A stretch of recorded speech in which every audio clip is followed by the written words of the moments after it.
everyone and welcome to my Flosstube channel, Coco Creates. I'm Zoe and this is Coco. And welcome to my August update, or August sort of recap. So yeah, this is my Flosstube video, sort of all about my sort of stitching, cross stitch updates and sometimes knitting, crochet, but I'm working on a test stitch at the minute, so I can't show it off just yet. And then a bit of life update at the end. Oh.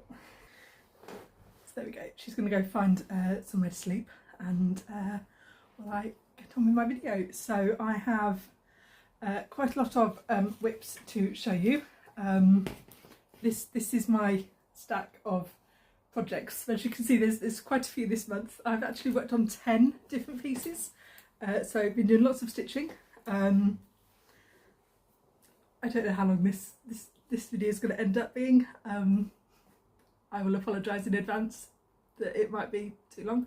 I will try not to ramble too much, but I will try and include all the things that I should include, if that makes sense. Let's get started.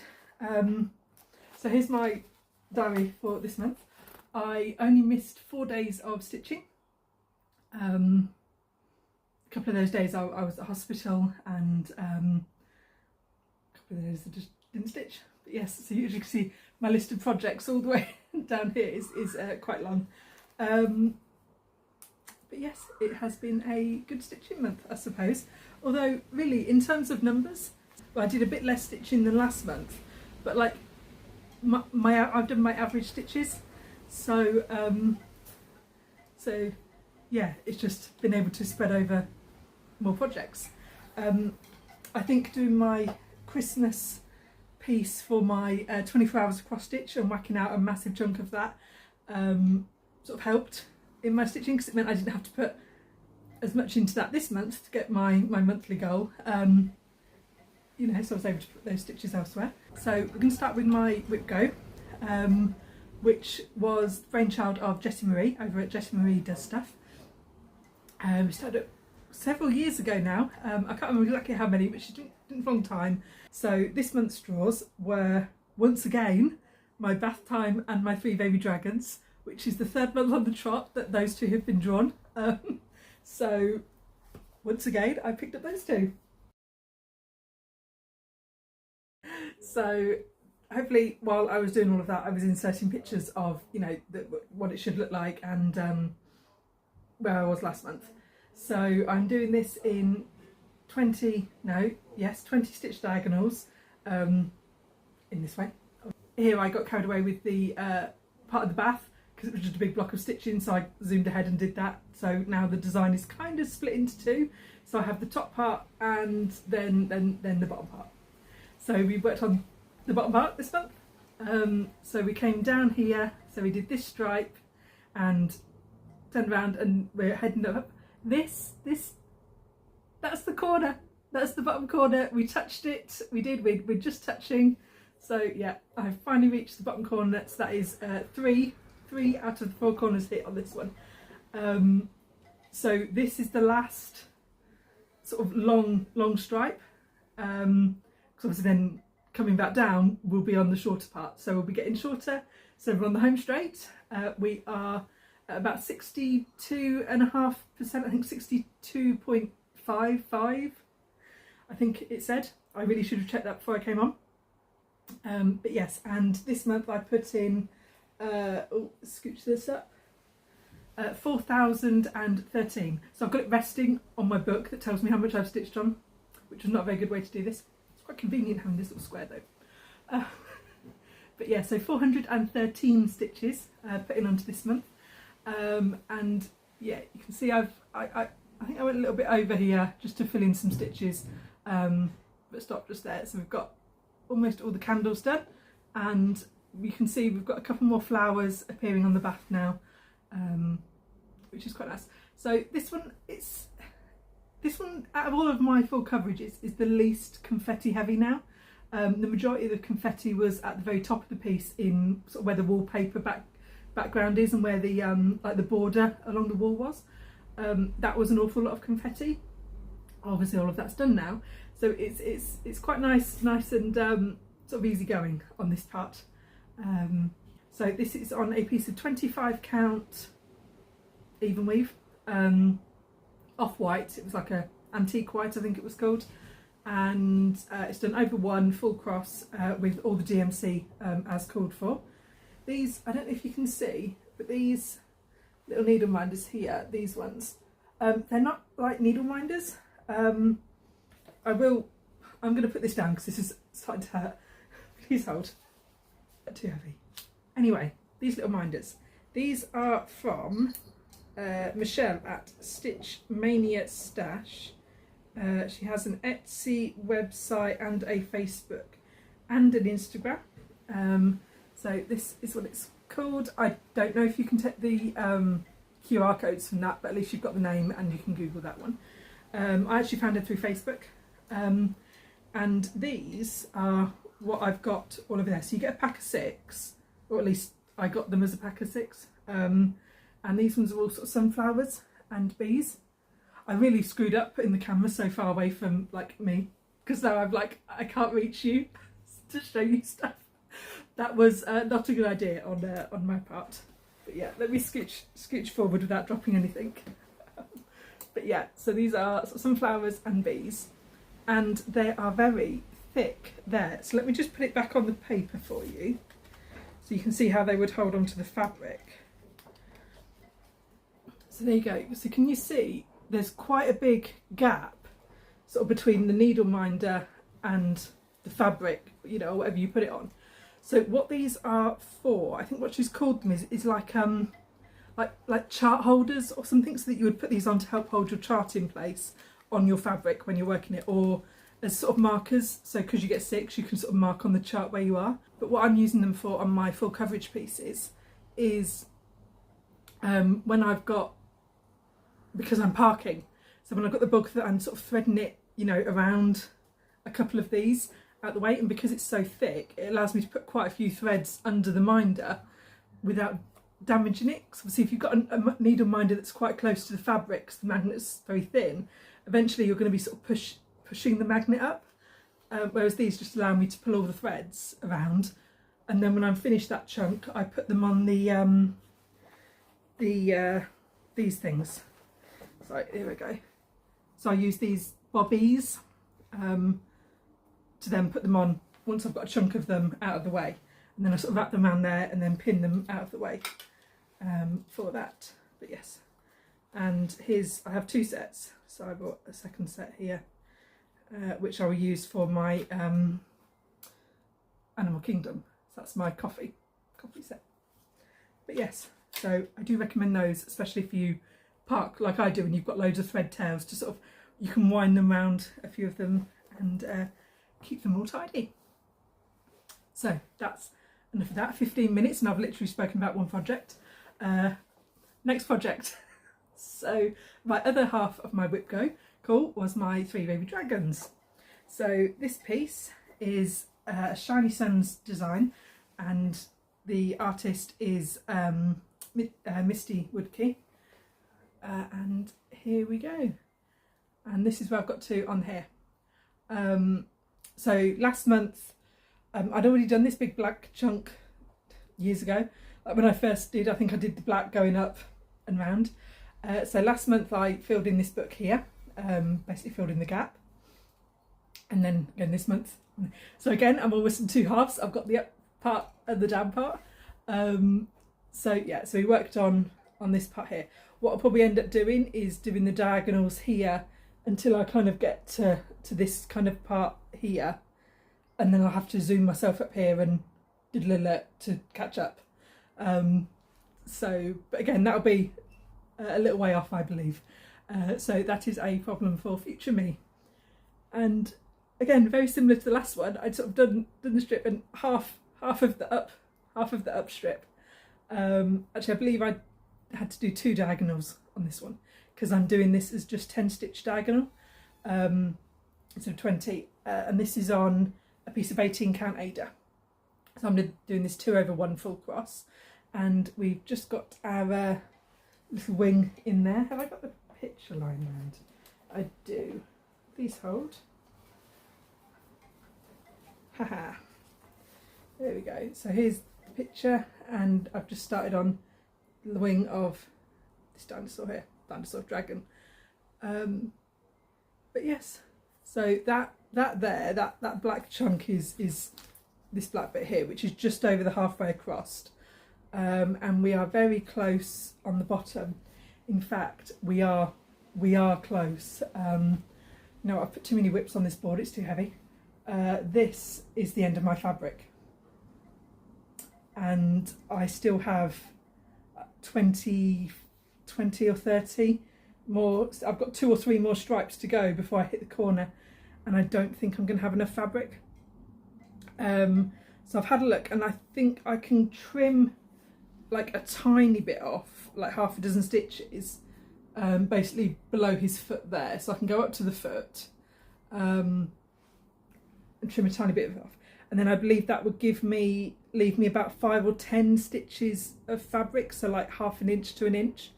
I don't know how I managed to miscount when I put it in, because I didn't start it from the middle. I definitely sort of counted down, you know, I've got plenty of room sideways. This folded in half, so this comes out right out here. But yeah, I don't know how I messed up counting down, so bad. But yeah, but I'm thinking if I crop like about half a dozen stitches off the bottom, then that'll give me, yeah, sort of between 5 and 10 stitches there, and I can just stitch another random piece of fabric on the bottom, so that I've got something for tension and for framing. But yeah, I'm going to be cutting that very fine on this one. But yeah, but there we go. I have managed to find, oh, got a little spider on the bottom there, on Shinysuns Designs. They now do the PDF copies, so I have bought the PDF version of this, but it is slightly different. Now, it uses some of the newer DMCs, because I bought this that long ago that we didn't have like the 1 to 32 colours. So the newer chart does use colours, I think like 1, 2, 3, 4, 6 and 7, I believe, in place of some of these greys. But the majority of the colours are exactly the same. So there's only a few differences. However, the benefit now is that the PDF copy I can put into Pattern Keeper rather than having to use markup, and so it picks up the symbols a lot more accurately than markup does. Markup really struggles with these symbols, it keeps getting them confused. Fair enough, a lot of the symbols are very similar. They're all variations of like a straight line. And I've said it before, there's like a 1 and a dash, like a forward slash and a back slash, and like the kind of more than symbol and the less than symbol, and it kind of gets all of those mixed up, and it gets the 6 and the 8 confused, you know, and I think the 4 and the 7, it gets confused as well. So yeah, it's a real struggle to do it on markup. One of the reasons that I do it in 10 stitch stripes is because I have to spend so much time correcting the chart. Like I'll select a symbol and then I have to go through and actually correct all of the markings of it. So hopefully when it's in Pattern Keeper I won't have to. But yeah, so I bought the new greys, the 1, 2, 3. I have purchased those from Lindsi over at Blushing Pink Stitches, so they're all broderie threads, and I am going to try and just do a straight swap. So as of this month stitching, I'm just going to pick up the new Pattern Keeper, and I've already marked in what I've done, and I'm just going to start stitching, and we're going to see what happens, whether it looks that different or not. I've looked at the two sort of mock-ups side by side, and whilst this one does look slightly more pink, this version, mainly because some of the colours it uses are more pinks. It's got like 451, 452, I think 3861 that is on this version and not in the new version. I'm hoping that, especially with the fact that this big black bit kind of separates these two, so you shouldn't notice much of a difference here. I'm just hoping down here that because I've only just started the wing, you're not really going to notice on this dragon. And then the books hopefully will be okay. I might have to do a bit of fudging, you know, like use the old colour for a few stitches and then go into the new colour so it's not a direct line. But yeah, that's my plan anyway. So that's what we're going to be doing this month when it gets cold. Put in 3,000 stitches. So, which is my goal. So I did 3,000 on the dot. As soon as it ticked over 3,000, I'm like, yeah, that's enough. That's it. I'm done. But yes. So next up are my other two monthly goal pieces. So the first one being my Red Christmas. So this is what it is. This is Jardin Prive. I'm actually doing the green version, which is pictured on the back, and I'm using the colours that it recommends for that, which are the 730 greens. And yeah, so last month, having done the, I haven't got anywhere to put, there we go, let me pile those there.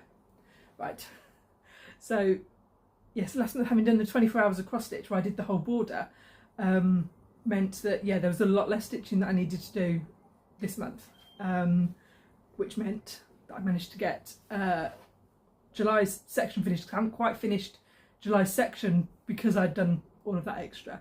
So I got July's finished and then August section done, and that was a total of 1,795 stitches, and here she is now. So we are page 1 and 2 are complete, 3 and 4 are also complete. We've just got 5 is almost done, and then page 6 to finish. So this chart is divided quite nicely into 6, which did mean then I could divide it into 12 nicely, because each month was just going to be half a page. But yes, so I've got like a ribbon of thread there. But yes, so I managed to finish this top section here, which all I had left to do was actually this snowflake, which I did. And then I finished this boxed in part here. I had another couple of baubles to do, and then the border and the presents and the teddy. And then I came down and filled in this border here. So another snowflake and a couple of little decorative border pieces there. But yes, so that was July and August part finished. So now I have the rest of this page here, which will be for September, which takes us to the halfway across mark, which I believe is just about here. I think it's where halfway through the E. So this stripe to do. Obviously I've already done a chunk of it, as you know, with this bit here, which I had done during the 24 hours. So September's won't be very much, and then I've got October and November, so it feels like I'm a month ahead, unless the other page. You know what, I'm getting myself confused. I'm gonna have to pause here. No, I was right. I have somehow got myself a whole month extra ahead than I thought. So yeah, I only have 3 sections left to do and 4 months left to do it in. So yeah, so I will definitely have this done by the end of the year, because I've got sort of September, which will be, yeah, this page here, which is sort of from there onwards, which is this tiny bit, and then October, which is just here, and November, which is just there, and then it'll be done. So then, don't hold me to this, but maybe in December I can actually get it fully finished, so that I can actually have it up for Christmas in time for the Christmas season, and not just like the last day of December. So yeah, so I don't know, I'm going to have a proper look at the map, because I don't know how I managed to get an extra month tucked in. But yeah, I managed to skip an extra whole month in, and so yeah, I don't know, this month I must have managed to do 3 sections, but I can't think what I've done. You'll probably be able to tell, because you can see what it looked like last month, but I can't. But yeah, so way ahead on this, really happy. This is on a piece 40 count. I'm doing it 1 strand over 2, and it's just 40 count white. It was Vigart from, I can't remember, a generic stitching shop. It was either like Lakeside Needlecraft or 123 Stitch or something like that. I mean, it was just plain white. So yeah. But yes, even closer than I thought. So yeah, so good news, finally. I've got some good news from this month, which is good. But yes, and there we go. So next is my other goal piece, which is my other yearly goal piece, sorry. So which is my greenhouse of oddities. So this is a Lola Crow piece, and let's give me time to enter all the previous pictures. But yeah, so this month we were finishing off the right atrium, and here we go. And I did 1027 stitches. So yeah, just finishing off this one here. So I'd done the tree last time, and this plant and the moth, but I did the bench, the skeleton, this plant here, and the bouquet. I'm going to try and shuffle forward to zoom in on this section. But yeah, so here we go. There you go. Oh, whoops. There you go. Now you can see bouquet of flowers here, and then this plant and this plant here.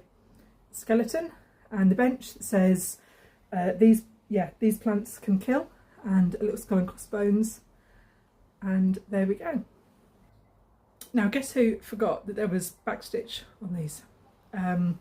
If you guessed me, you would be correct. Because if you remember last month me saying that the moth doesn't really look much like a death's head hawk moth, but it is only small, so you know, The reason it didn't look quite right is because I hadn't put the backstitch in yet. I had the backstitch in now, and you can see it actually looks like a little skull now on there. So yeah, there's also a little bit of backstitch to do in this plant here. But yeah, I just completely forgot there was backstitch, and that is why it didn't look right. Anyway, looks fine now. So, and I did do the backstitch of this month's piece as well, so I'm all properly up to date now, like for real. So yeah, you can see there's little bits of backstitch around the skull, and then a few bits just highlighting the flowers. But yeah, so lots of different flowers this time, all poisonous. And let's grab my the file, which is on my phone. Haha. And we'll see. Haha, there we go. What it was that we did. Oh, not enough hands. Right. So we had 4 different plants in this month. So this was the Deadly Beauties Part 2. And I'm trying to let's try and say them in the right order. So we've got, whoops, zoom in. So we'll do this one, which is the Bleeding Heart. I'm not going to try to do the Latin names because I did embarrass myself last time doing that. But yes, so the Bleeding Heart is this pink one here. And let's see, so it is native to Siberia, China, Korea and Japan. And this plant is widely grown for home gardens for its beautiful and unusual flowers. But a Japanese legend tells that the first bleeding heart grew when a prince committed suicide over unrequited love. So yeah, a bit of a interesting story, that one. But yes, so, and it's kind of looks like, you know, little hearts. You know, I'm pretty sure we've actually had some here in the garden at some point that we've grown, because they do look like little hearts. I'm sure I've managed to find a picture to pop in. I hope the rain isn't too loud for you all. I'm going to try and carry on, but I might have to redo this bit again. So next up we've got Henbane, or Stinking Nightshade, and that is, what is it? It's the one with the pink with the purple in the middle. So that's the other part of this bouquet. So you can see there's the 2 flowers in his bouquet there. And this dates back to the Middle Ages, and the hen in henbane refers to the deadly properties of the plant. So it has both medicinal and hallucinogenic properties, and the plant was linked to witchcraft. The dead in Hades were said to be crowned with henbane as they wander the underworld. So yeah, there's that one there. And that's native to Europe and West Asia. And then we've got the white there that looks a bit like baby's breath, but that is hemlock. So that is native to Europe and the Med, and all parts of the plant are poisonous. Even skin contact can be deadly. In ancient Greece, this was used to execute prisoners, with the most famous historical hemlock poisoning being Socrates in 399 BC. So yeah, I'm not entirely sure how they killed him with it, whether they smothered him in it or made him drink it, but yes, so that is hemlock. So quite a pretty bouquet, but not one that you would probably want to, you know, touch or be near. So, there we go.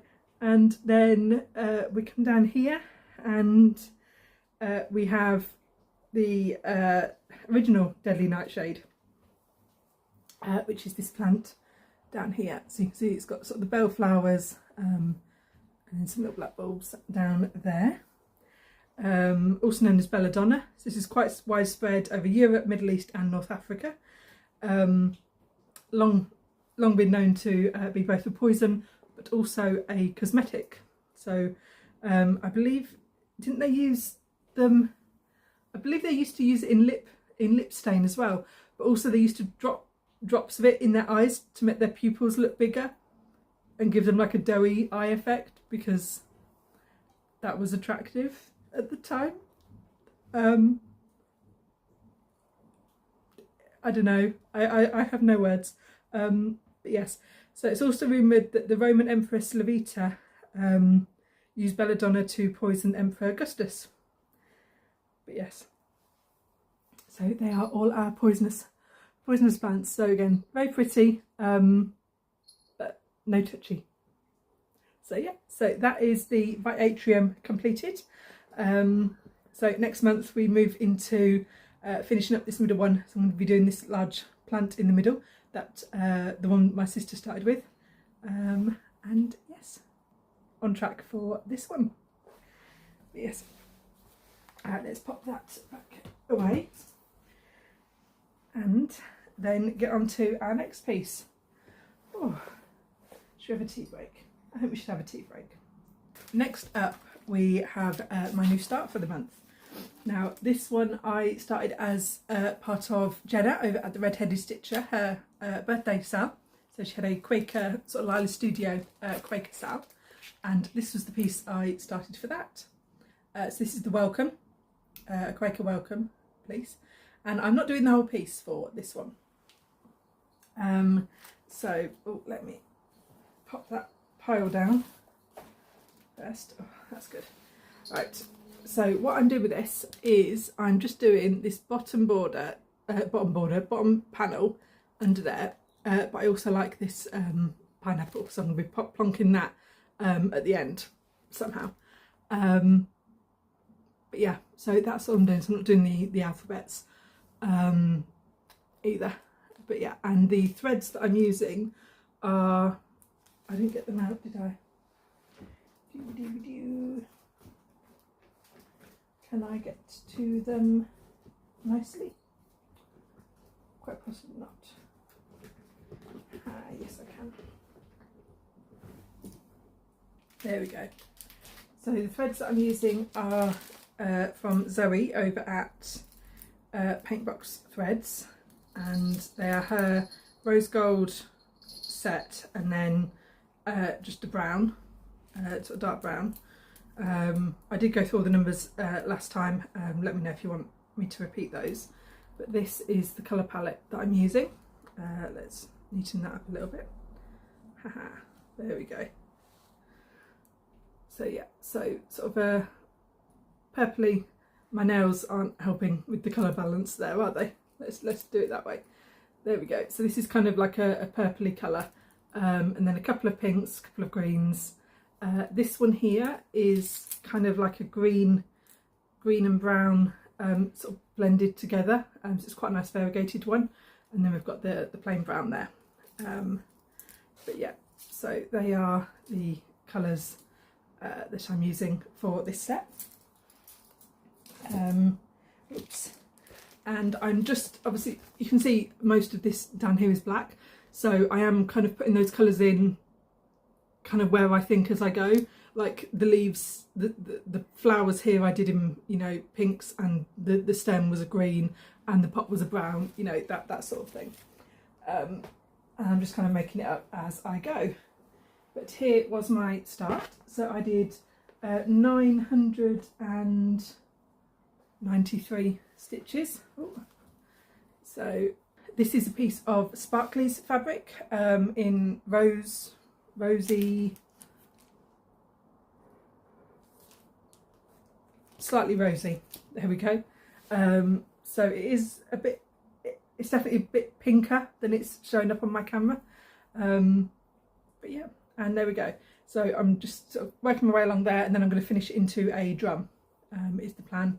Yeah, but there we go. So we got, like I said, two out of the 3 big main flowers done, and halfway around the border there. But yes, so that was my start for Jenna's birthday. And but yes, that was quite fun. It was really nice working with these threads again. So they are sort of pearl 8 cottons. So you only use 1 strand. 1 strand is about 1.5 DMCs. So yeah, just being able to pull 1 strand of that and work through is quite nice. They're quite nice sort of texture to work with. Those, but yes, lovely colours. So that was my new start on the 19th of August for Jenna's sewing. But yes, but then I basically found that I was at the end of all of my goals, but not at the end of the month. So I got to pull out my Wipopoly board again. First time in quite a while, quite a few months, but you know, but we got there.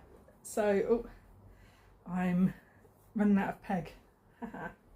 There we go. So my first roll that I did, I actually landed on my Humans After All piece. So this is a piece from Cloud's Factory. It was released as a sal, but I believe you can just buy the whole design now. And it is on the called for sort of fabric, which was I believe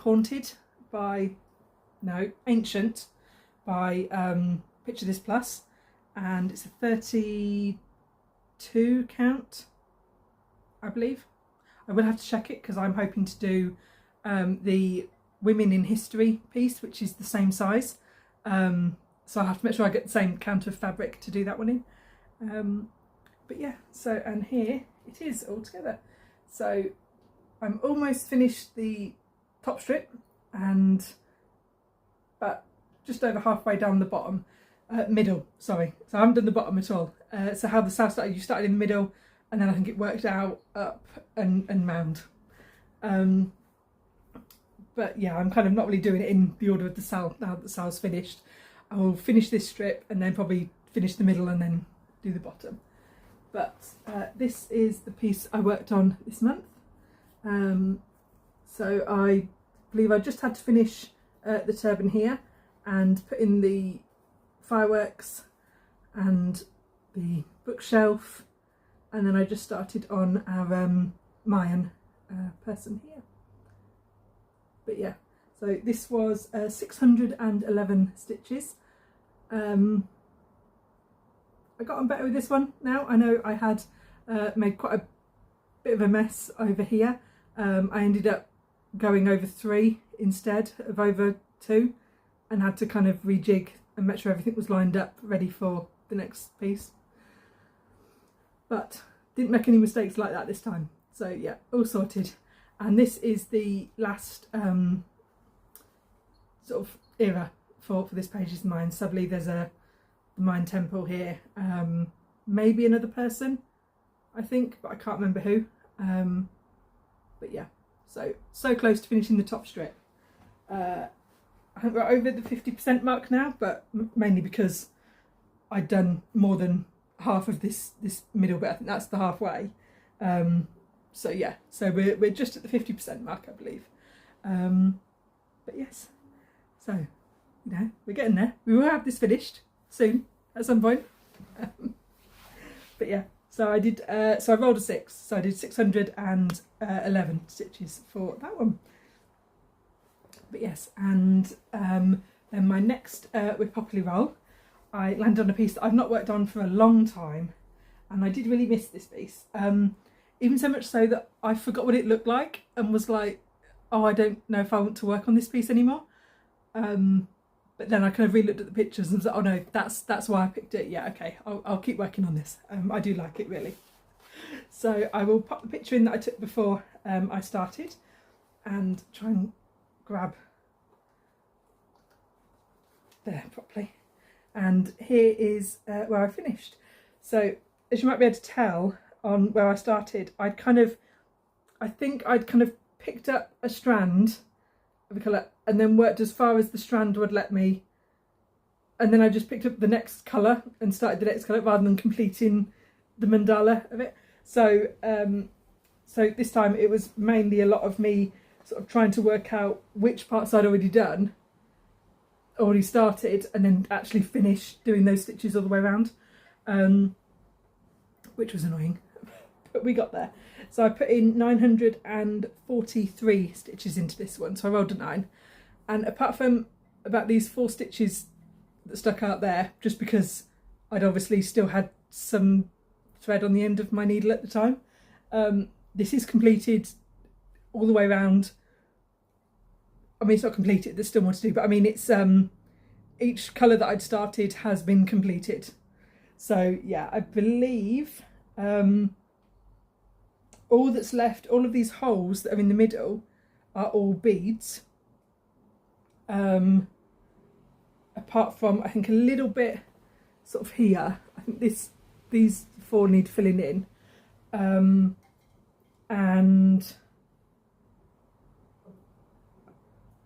no, I think that's it, because then it's coming on to these bits here, which will be the next round. So yeah, I believe there's only one more colour, I think, on this very end, and then we can kind of pick up a new colour and go on the next bit round.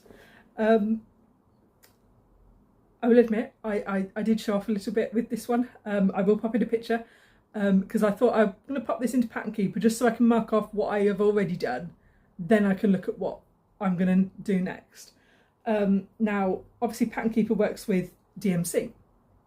So far I've not picked up any of my DMCs for this. This is all specialty threads, so Glorianas and Dinky Dyes. And some petite treasure braid, the Silk Lame.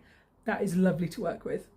The Silk Lame, like, I'm tempted to swap all of my sort of sparkly thread just to Silk Lame, because that is gorgeous to work with. The sound that it makes coming through the fabric, it's not that harsh like crackle crackle. It's because it's so smooth, because it's silk. It's gorgeous to work with. But anyway, still none of that was DMC. So I popped it into Pattern Keeper, but then Pattern Keeper was like, oh, you need to put the colours in. So I thought, okay, well, the symbols on the chart, because I loaded the coloured, the symbols were coloured. So I was like, why don't I just mark the colours the same, you know, pick the DMC colours that match the colours of those symbols. And we'll leave it at that, and then I can kind of work it out going forward. And I did. I actually sat there and I didn't even get my DMC chart out. I just looked at the colour and then typed in the number into Pattern Keeper of the colour I thought it was. And this was how close I managed to get all of those colours. Look how close some of them were. So the tiny little strip at the right is the kind of mock-up of the DMC colour. And then the actual symbol is the symbol is imported from Chatelaine. But yeah, look how close all of them were. I was so impressed with myself that I managed to get all of those numbers so close. So, I mean, I don't know what that is. I don't know if that's impressive or just really sad. I have no idea. But yeah, so if ever you want to know what colour something is, I will probably be able to tell you. So, oh, I'm getting a bit heavy now. And then next, I rolled a 10 and got to my Dark Queen. So this is a piece by Autumn Lane Stitchery. Autumn Lane Stitchery. It doesn't even sound like a word, does it, Stitchery? But yes, Autumn Lane Stitchery. And it was a sale about 3 years ago, I think. Did I complete it in time for the sale? No, I clearly did not. I am hoping to get it done soon, because I'm pretty sure they did mention about doing like a Dark Queen. So I've done Dark Queen of the Sea and Dark Queen of the Earth. I'm pretty sure we were going to have another element, but I'm not too sure if that's still the case, and if so, when it's coming out. But I do hope to have this finished by then, whenever then happens to be. So I need to get a wiggle on. So I rolled a 10, so I thought, great, I'll get 1,000 stitches in. That'll be loads of progress. And I started stitching. I did a day of stitching and went to bed. And then the next morning I got up and I was just running through my head, you know, what I was going to do today. And I was like, oh yeah. I was like, I'm doing the skin over one, ain't I?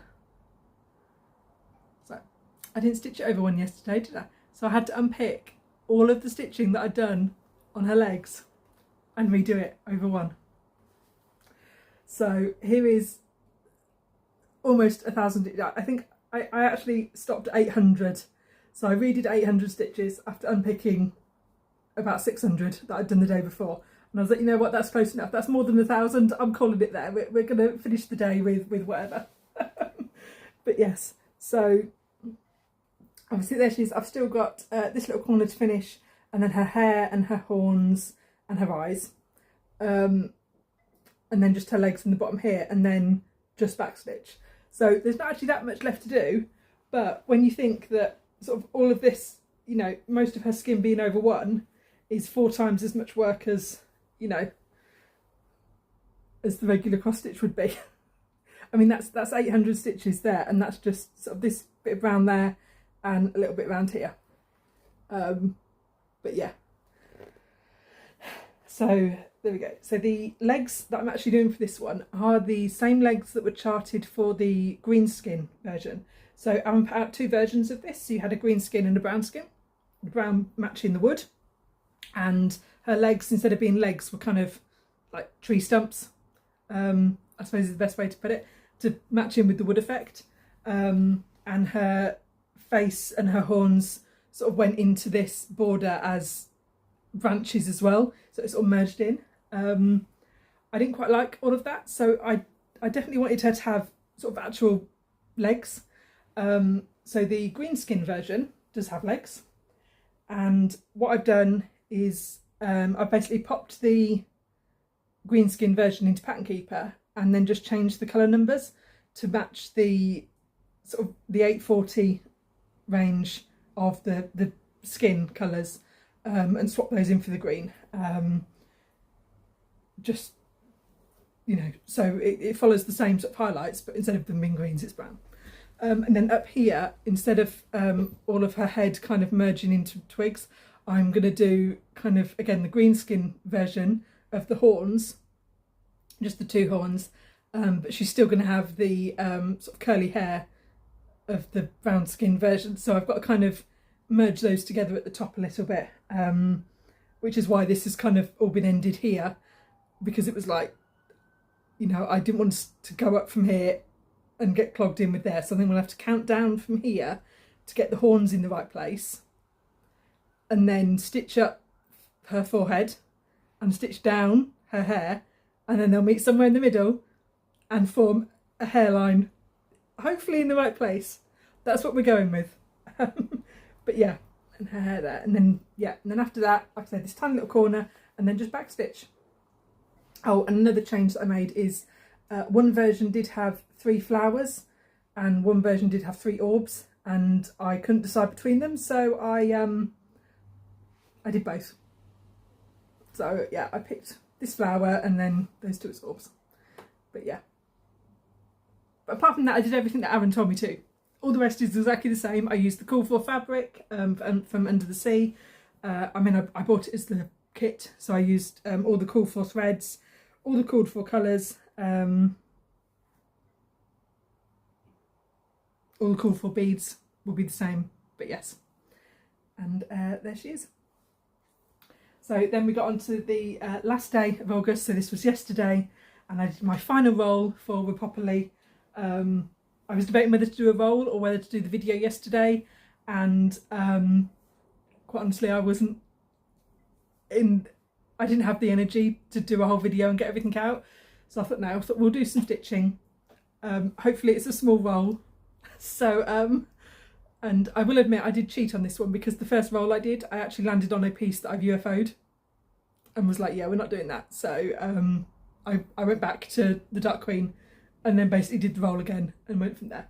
So we landed on Market Stall, which is a piece I haven't worked on for at all this year. Let me try and pull my threads out so you can see where I am. Oops.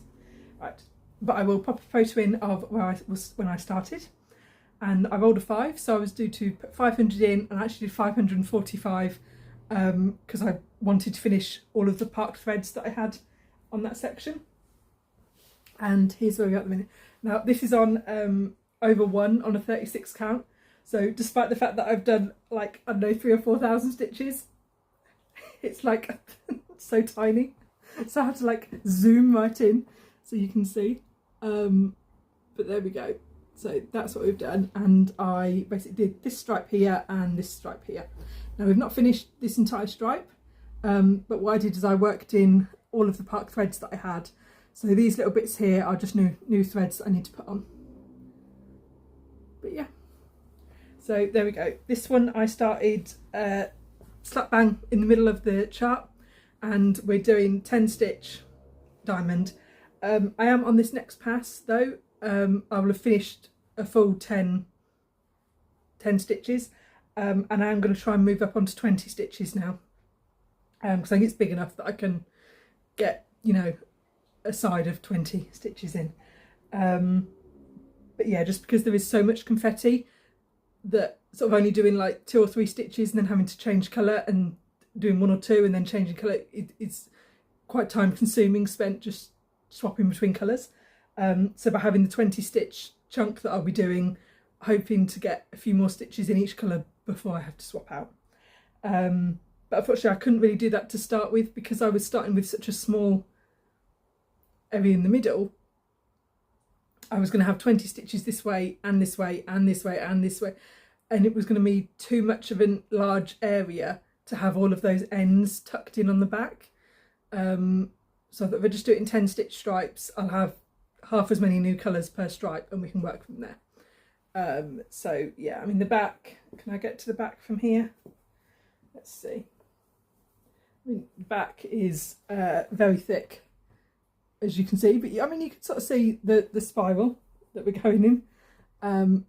But yeah, so I thought trying to do that but in a 20 stitch chunk where I'm going to have, you know, potentially twice as many colours being started all at the same time, was just going to make too much of a mess, sort of to try and coordinate. So now I've done sort of a good enough chunk, I think I can go up to 20 stitches, and we're going to try that. So once I've finished this next stripe down here, once I've got to the bottom, then I'll have finished on Pattern Keeper, I'll have finished the right 10, so that when I go to 20 it's a 20. Does that make sense? It made sense to me, and without showing you the actual chart I don't know how to better explain it. So, but yeah, 36 count even weave cloud brown from Fabric Flair. So there we go, and oh, let's tuck all of that back over. Oh, I should have weighed that to see what it was. I'll get quite a bit of weightlifting in, plotting that amount. Oh, let's clip you back on to there. There we go. Right, so what's that taken? Just over an hour that has. Let me scooch back in my seat. Right, so, let's finish my cold cup of tea, and then we'll do plans for next month. I can't believe that took a whole hour. Okay, so September, so next month, I actually meant this month because it is the 1st of September today. Hence I got my pumpkin earrings out, because it's officially fall or autumn, and that means it's basically Halloween. So there we go. I don't make the rules, I just follow them. So, there we are. But plans for this month. So obviously my 4 normal projects, so my 2 Whip Go Calls, my greenhouse and my Red Christmas. Obviously, as we saw from Red Christmas, it feels so off-putting calling it Red Christmas when it's clearly green, but the chart name is Red Christmas. So, but anyway, as we saw when I was showing that, the September section is only very small, so hopefully that won't actually be that many stitches at all. So I should get that done in a day, easy.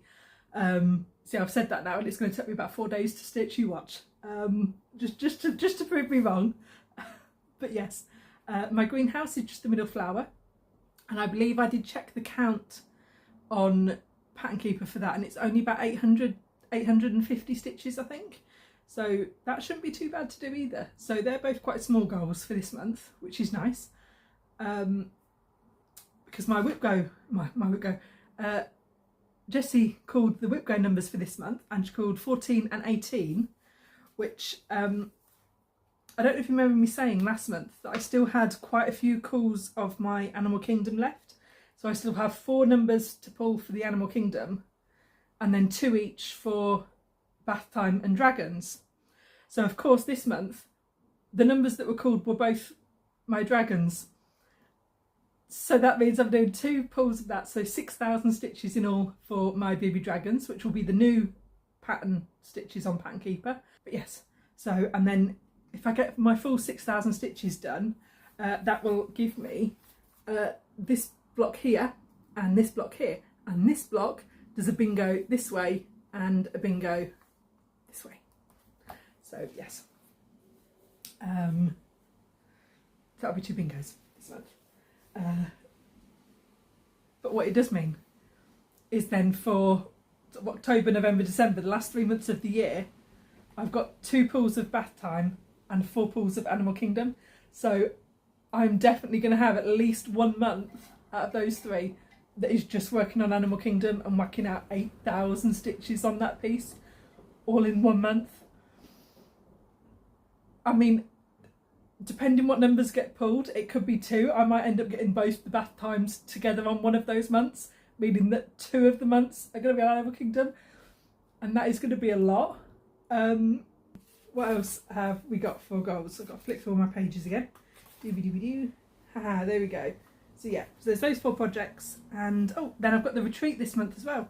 So this is the Essex Needles retreat, so down in Stansted, where I get to meet all my friends again. So Dobby is going to be coming to that one. We'll be bunking together, and Michaela will be there from Germany as well, and obviously Elaine from Wales, so Ellie Welly Stitcher, Teresa Little Stitcher, so they run it together. Who else will we have? I know Sandy and Julie are going to be there. Is Sharon going to be there from Sharon's Crafty Creations? I'm not sure. I've said it now and she might not be. I might have made that up. Either way, you know, I'll tag her channel below and you can go watch her videos. She might be there, she might not. But yeah, who else is going to be there? There's going to be a few shops there, so we'll be doing some shopping. I know we've got the oh gosh, Lauren. Lauren is the, I cannot remember her channel name. No. Bunny Stitcher? Bunny Stitches? It's something to do with the bunny. But yeah, I'll have to tag her somewhere below. I'll find that and tag her. She's going to be there with her shop. And the Talking Dog Stitcher, she is going to be there as well with her shop. So I do have a couple of charts that I want to get some fancy threads for. One of them being the Banyan Cat from Owl Forest. And it's too much in postage and duty to get the fancy flosses straight from them, just as a, like, on my own sort of one thing. But I thought I still have the sort of leftovers from Ema, who I bought the chart off, so in there. So I thought what I might do is I'm going to try and match them up with other hand-dyed floss from Talking Dog, and actually go and match them up and try and kit it up that way. So I'm going to take that one to kit up as well. Who else is going to be there? Is Megan going to be there? Megan from Coffee Crafts Fabric. I think Stitchery with some of her project bags, and Susie with some of her project bags and grime guards. I need some more grime guards because I only have one, and it's a good enough size for the majority of the Q snaps that I have, but I have quite a few Q snaps and I put them together in a wider range of sizes, and so it's not always the right size for the Q snap that I've put together, so I need to kind of buy a few different sizes of grime guards for that. So I'll be coming over to buy some of those as well. So I'll have lots of shopping to show you at the end of this month. Anyway, in terms of projects, what I'm going to take is I'm going to take this and I'm going to start this. This will be my new start at the retreat. So I started the January one of this at the March retreat, and I'll be taking this one to start in September. So this one I believe came with some heart. Yes. So these are the little heart charms that I'm hoping I will be able to replace this garland of hearts with some of those charms.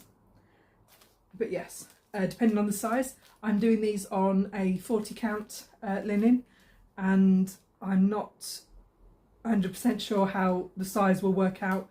I might have to sort of redo the garland a little bit, you know, instead of it having 5 hearts, it'll only have 3, and I'll resize it a little bit. But you know, we'll cross that bridge when we come to it.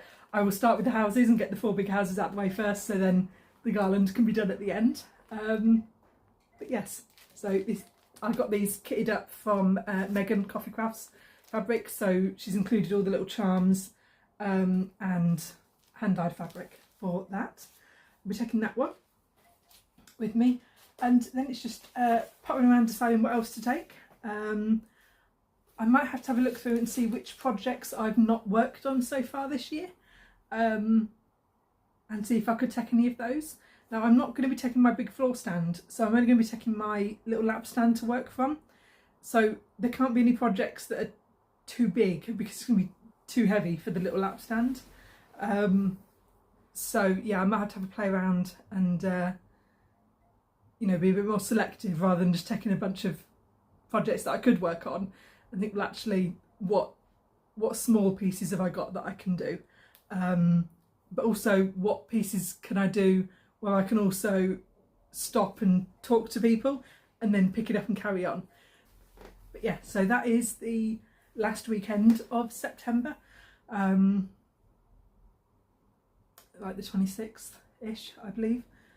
So hopefully I will have all of my actually gold pieces done, because I remember last time I still had quite a lot of work to do on like my dragons and my Christmas, so I ended up taking those pieces. So yeah, hopefully I can get all nicely ahead, have them all finished before the retreat, and then yeah, take some fun bits to work on. But there we go. So now I'm going to do a quick life update. Obviously I'm going to be talking about some medical stuff, and I am aware that a lot of people don't care for that or aren't in a place to hear stuff like that, and I appreciate that. That's fine. I don't always like talking about it, so I don't expect you to like hearing about things. So if you're all done, like I said, that's all my stitching done. That's everything spoken about apart from that. So I will say ta-ra to you now, and I love you lots.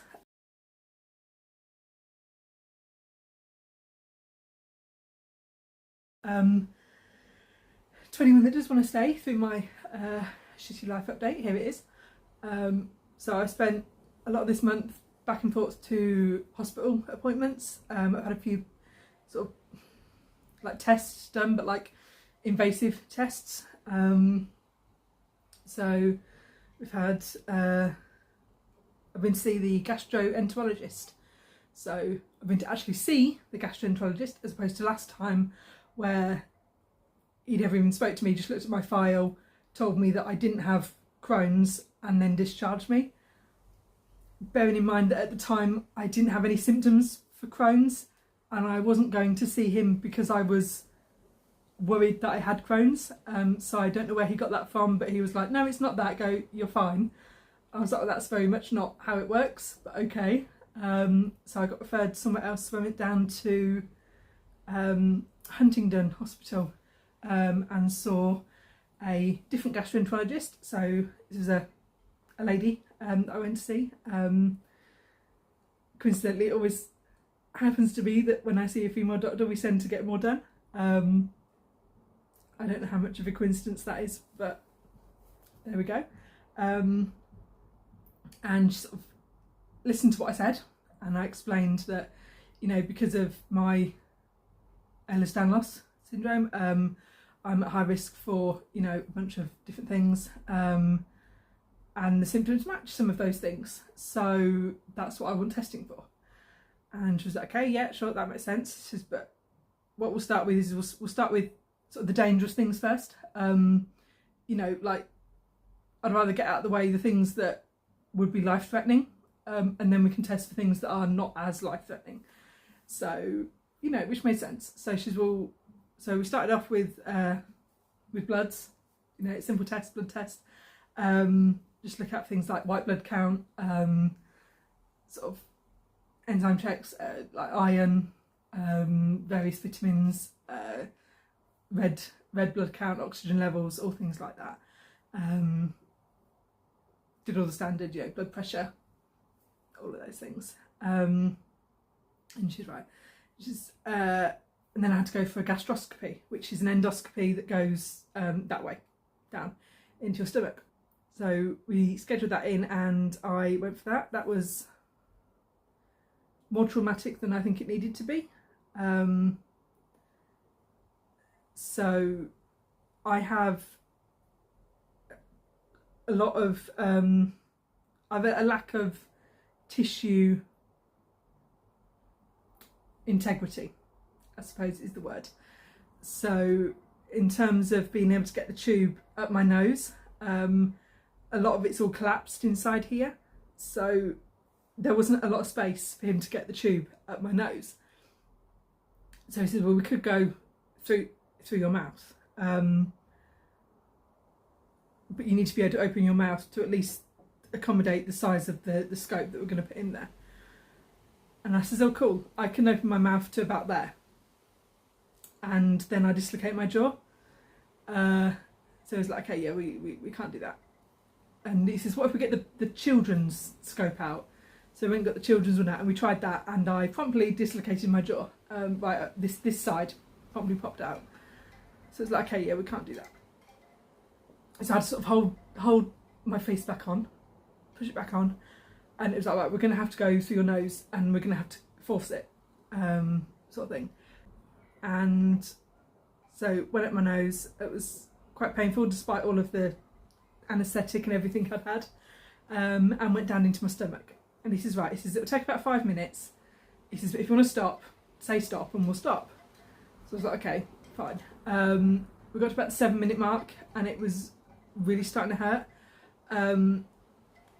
especially as the further down he went, the bigger the end of the scope gets as it gets up towards the machine. And I was like, yeah, that's enough. Like, by then we'd already found the problem, sort of thing. And I was like, well, I'm pretty sure that's going to be the diagnosis, so we don't need to keep going. Like, that's it, that's fine, we've found the problem. And he says, oh no, I want to get some biopsies. So he said, just give us a sec to get a couple of biopsies. I'm like, fine. But he didn't want to get biopsies from my stomach, he wanted to get biopsies from my intestines, so we had to go even further. By this point it was starting to push my neck back, but there was another bloke behind pushing my neck forward, which really started to hurt because he started to twist my neck the way it doesn't go. But he he wouldn't let go of my head, so I had to suck it up. So went in, got some biopsies. Still not had the results of them. He said they'll take up to 10 weeks. So I'm still waiting for the results of that. So he took some biopsies. And then I said, okay, we're done. No, he wanted some more biopsies. So he went a bit further, took some more. He took 6 biopsies in all. And he started to come back into my stomach. And I said, right, okay, now we're done. No, I want to have a better look around your stomach. I'm like, no, we're done. I was like, you know, and by then I was starting to get quite angry with him for not stopping when I'd said. And he's like, okay. So he started to pull the tube out. We got about halfway in, and then he started to go back in. And I was like, no.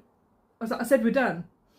Like, and I sort of jerked back a bit, and he's like, oh, you know, we can't take the tube out too fast. And I'm like, well, you're not taking it out at all. So like, you know, pick one. So yeah, he took it out. I had quite a bad nosebleed after that. I think my nose bled for on and off for about 3 days. And my stomach was bleeding a lot.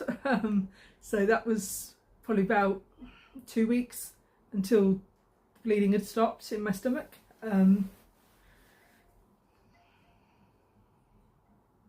So yes, so basically when you go for an endoscopy they make you starve for about 24 hours beforehand, or at least I starved for 24 hours beforehand. I don't know, it might be a different amount of time depending on what you're going for.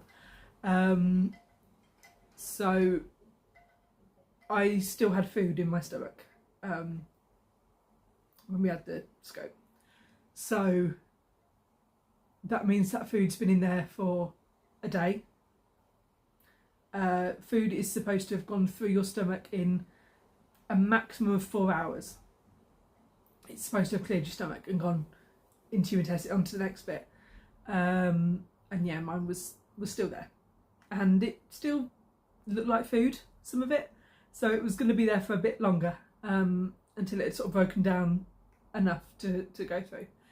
So, which was one of the things that I'd said to the gastroenterologist, was gastroparesis and delayed gastric emptying are really common with patients with EDS.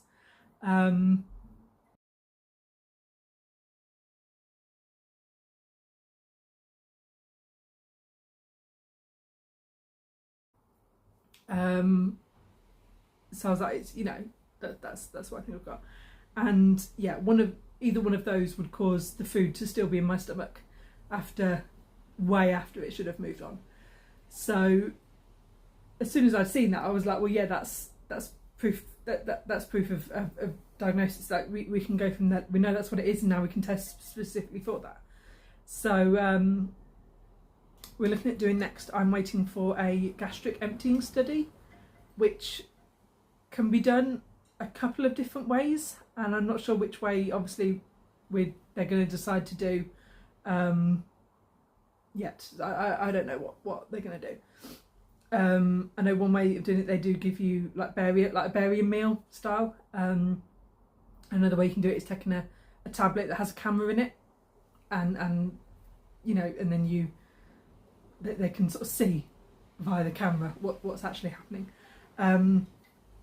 Like I said, I don't know what is going to be best for me. They'll decide that, I suppose, and let me know what they think. But that's next, and then that will show sort of obviously how far the delay goes, so whether it's just in my stomach, and then once the food's moved into my intestine, whether it goes at a normal speed or whether it's slow the whole way through. That will show that, and then that will then indicate what treatment I would then have, sort of thing. So once we've worked out where the issue is, then we can work on fixing it. She's also testing me for celiac disease, just because apparently about one in 100 people have celiac and don't always know it. So she's testing me for that as well. Still waiting for those results to come back. Another thing they want me to do is she wants me to stop taking my iron tablets and then see how long it takes for my iron to drop, in terms of whether, because if I still need to be on the iron tablets, because I've been on them so long, what ideally you need to do is stop taking the tablets and have it as an infusion instead, because the tablets mess up your stomach, so you know that's not helping. So yeah, so I need to speak with the doctor and see how long we're going to go before I need to book a new blood test, and monitor that to see what happens with that one.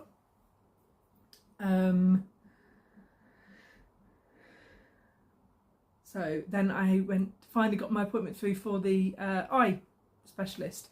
I've been waiting for 2 years to see the eye specialist, because I have excessive dry eyes, and I have a lot of scarring on my eyes because of the dry eyes. Also, my eyes don't close. Don't know why. Possibly from astigmatism. Possibly not. Don't know. But either way, they don't close.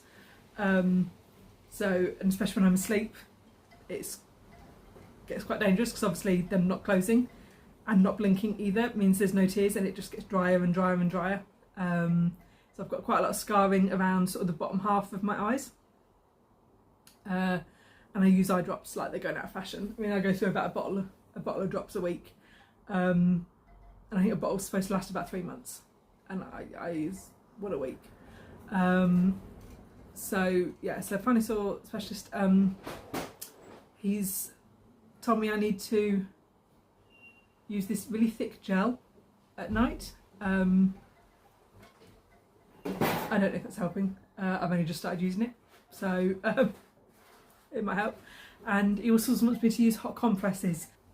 So yeah, a lot of try this, see what happens. It might help, it might not. Come back in a few months and let me know, kind of thing.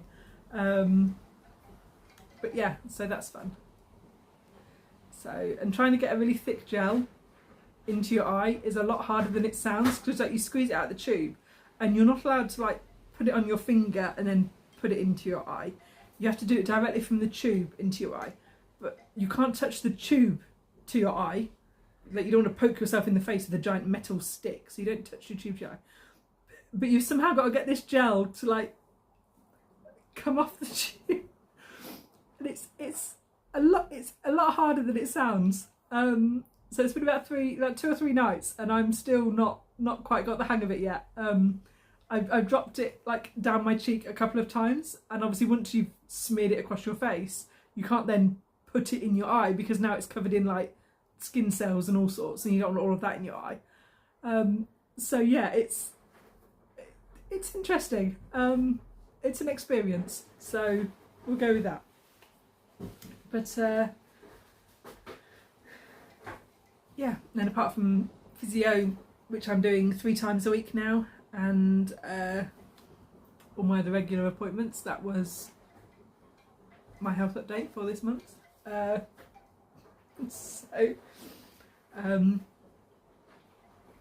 yeah, so now just more waiting for more tests, and see where we go from there. But yeah, that seems quite a sad ending on that one. And yeah, so I suppose we'll do a super quick update on Coco in a minute, because I can't remember if I mentioned this in the last video, because I did crop out quite a bit because it was a really long video. But Coco has been diagnosed with feline asthma. So she's been on steroids for a few weeks, and we might have to be getting her an inhaler soon. So we're not sure how she's gonna, accept that, whether she'll take it nicely or not. But yeah, she's doing a lot better on the steroids, so we'll see how she gets on. But hey, Coco's feeling better now that she's had her steroids, and so she's had 2 courses of steroids, and she's very happy because she gets her tablet crushed, and then I mix it into one of those Licky Licks like yogurt treat things, and then she gets to have that. And that has been the most exciting part of her day for the last couple of weeks. And she had the last tablet today, and so she's going to be absolutely distraught tomorrow when she does not get a Licky Licks treat because there's no tablets to give her. But I'm going to have to start weaning her off because she can't have one every day forever. So yeah, might have to maybe wean her off, like give her half of one for a couple of days and try and wean her down off of her special treats. But yeah. So we'll see how she gets on. But yeah, she's not had an asthma attack for a couple of weeks now, which is good. She's staring at me through the glass. But yeah, and we will get let's go get her. There we go. But yeah, so no asthma attacks for a couple of weeks, which is good. But yeah, we might be going on to an inhaler, like I said at the start, which will be interesting. So it has, you can get the inhalers and then like a little tube, and then the end of the tube has like a little like, you know how humans would have like a mask? You can get a little tiny one that goes over the cat's face, just like that. Just like a little mask. And I think she'd let me do it because she is quite like she just let me touch her face. So yeah, so that'll be an experience for us both, I'm sure. But yeah, she's doing a lot better now, and she's starting to grow her fur back in, ready for autumn. So hopefully we won't have too much more hot weather for the end of the year. But yes. Oh, you're going to say goodbye? Oh, no you're not, are you? You want to go outside now that it stopped raining? But yeah, she's a good girl. You look at the camera. There you go. Get that as my screen grab. But yeah, there we go. And she's going to go probably outside to roll around in some dirt, because she likes to do that, because I don't know, just to be annoying. Oh no, she's going to sit here. She's going to sit down here. Okay. Let me turn around my phone charger. Not helping. But yes. So that is my August update and September plans. And I will see you at the end of the month after the retreat with some shopping, and I